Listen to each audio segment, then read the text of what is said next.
Dune Prophecy is trying to tell us that men ruin everything. I checked out the premiere yesterday and I liked it. It reminds me a lot of the first Dune movie because it has a lot of exposition. But if you get past that and you understand the world that they are currently building, this is a really good show and it has a lot of promise. So let's get into it. Spoilers if you haven't seen the premiere of Dune Prophecy. The main character is this woman called Valia and she is a Harkonnen. I need to know, what beef did Frank Herbert have with whoever the Harkonnens are supposed to represent? It was hard for me to watch Batista get disrespected in Dune 2. It was even worse to watch one of his ancestors beg to sell whale sperm to the Carrinos, who are the family that's in charge of Arrakis. What's interesting about Valia is she is the creator of the void. And it's a moment that's so impactful, but for some reason, I didn't feel the gravity of it. Maybe I'm just not sophisticated enough for it. I'm not quite sure, but I can see that this woman is dangerous. And it's clear that she's one of the reasons why they're so dangerous in present day. By the way, this is like 10,000 years before Dune.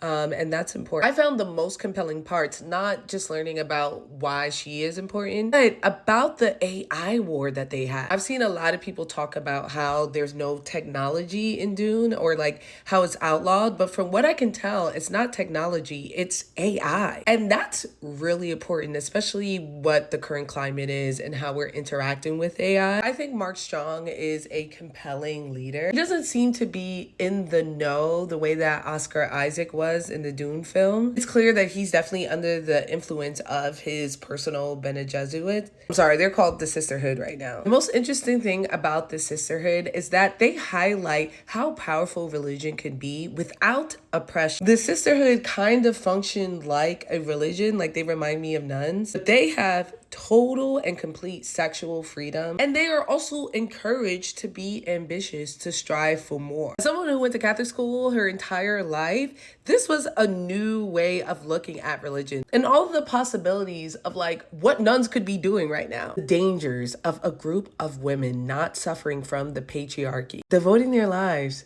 to universal domination. What? This is the first time I've seen a marriage proposal where the man is a child. It was just as creepy. And what I really enjoyed about it is that they acknowledged that this is creepy. This woman is marrying this child for her own gain, for the gain of the sisterhood. And everyone acknowledges that. And even more than that, the sisterhood has positioned themselves where even though nobody bangs with them, they are so necessary that people have to use it. You do not want to be the house who don't got a truth seeker on. Because not only can they tell if you're lying, but they can also tell if you're telling the truth, but you're being malicious with the truth that you are sharing with it. You know what I'm saying? Like, I'm feeling this. I really like the dynamic that they're building with the sisterhood, how people interact with them. Now let's talk about the introduction of Desmond, which seems to be the only man that's tapped in right now. And a harsh reminder that men will always ruin your plans. I know he's in that show Vikings, but his performance here is equally as mischievous and cute and fun and lovable. Even while he's doing